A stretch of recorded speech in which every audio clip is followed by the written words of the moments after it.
préparez un reconfinement en Île-de-France? L'Île-de-France est clairement en sursis.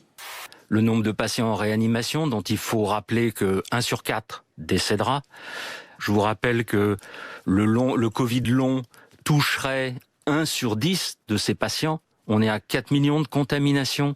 Ça veut dire que déjà 400 000 Français auront un Covid long. D'un point de vue sanitaire, oui, il faudrait reconfiner, il n'y a aucun doute. Il n'y a aucun doute. Tant que les chiffres ne sont pas atteints, vous dites on n'est pas loin, mais enfin, ils ne le sont pas, on ne peut pas prendre exactement les mêmes mesures. Nous aurons à prendre dans les jours qui viennent, sans doute, de nouvelles décisions et que nous aurons encore à en prendre. Aujourd'hui, on est la risée du monde, on subit une véritable débâcle vaccinale et cela a évidemment des conséquences à la fois sur notre situation sanitaire et sur la reprise économique. Le président de la République a tranché cet après-midi au nom du principe de précaution. La décision qui a été prise, en conformité aussi avec notre politique européenne, c'est de suspendre par précaution la vaccination avec AstraZeneca. C'est aux autorités sanitaires de prendre ce type de décision, c'est elles qui savent. Et je Il y a une inquiétude de votre part sur ce vaccin? Je ne m'improviserai pas médecin. Pourtant, écoutez bien ce que disait Jean Castex dimanche soir.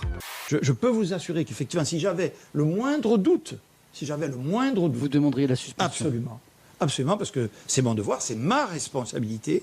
C'était la décision à prendre. On voit que tous les pays ont arrêté la campagne de vaccination avec AstraZeneca. Donc c'était difficile pour la France de continuer, elle toute seule. Pour maintenir la confiance dans le vaccin, on doit laisser du temps aux expertes et experts en Allemagne et dans l'Union européenne pour se pencher sur les derniers éléments dont nous disposons. Plusieurs pays européens avaient déjà fait le choix de suspendre totalement ou partiellement l'administration des vaccins AstraZeneca. L'Allemagne, l'Italie, l'Espagne et la France ont pris la même décision aujourd'hui. La liste comprend désormais 15 pays. Mais de quelles données dispose-t-on actuellement ? Au Royaume-Uni, on dénombre 35 cas de thrombose sur les 9,7 millions de personnes vaccinées avec AstraZeneca. Et quasiment autant, 24 chez les 10,7 millions de Britanniques vaccinés avec Pfizer. Il faut aller à toutes les portes sans faire de l'idéologie. Il y a un vaccin russe qui, depuis le mois d'octobre et de novembre, est réputé par des Français, une commission d'enquête qui n'était pas mélenchoniste, qui est allée en Russie et qui a dit ça marche à 90%. Je ne suis pas tout à fait d'accord avec ce qu'a dit Jean-Luc Mélenchon, en ce sens que les Russes ont commencé à vacciner une partie de leur population sans qu'on ait toutes les données. Mais il n'y a pas d'a priori à avoir sur ces vaccins. Mais il faut qu'on ait toutes les données. Qu'est-ce qu'on dirait si demain on commençait à vacciner sans avoir vu toutes les données? Donc c'est en train d'être fait. Madame Le Pen ne veut pas du débat.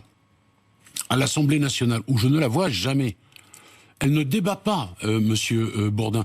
Et quand il est question de parler de fond, la réalité c'est celle-là, c'est le délit de fuite. L'artiste Seip continue son projet monumental. À l'échelle planétaire, une grande chaîne humaine. J'ai dit, pardonnez-moi, à son propos, qu'elle était menteuse et incompétente. C'est la raison pour laquelle je pense qu'elle ne veut pas débattre. La différence, je l'espère, entre l'été 2021 qui s'annonce et l'été 2020, c'est qu'on aura vacciné. À ce moment-là, on retrouvera une partie de notre liberté. Artiste de rue depuis l'enfance, Seip passe du graffiti au land art. Avec l'avènement du drone, il change d'échelle